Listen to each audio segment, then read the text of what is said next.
So, okay, he was lying lifeless. Okay, he was lying lifeless.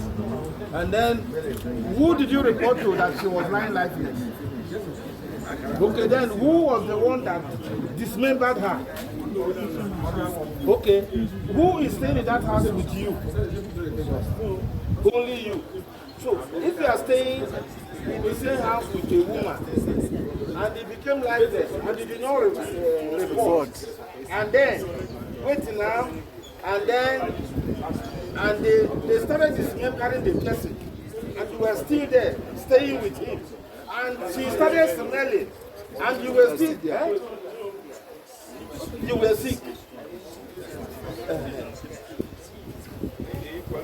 Sick of what? Which hospital were you, did you go to receive the treatment? Pharmacy. Oh, pharmacy, that you took the medicine.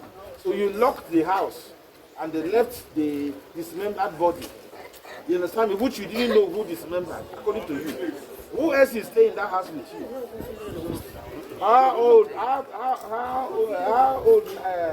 long ago now have you packed into that place?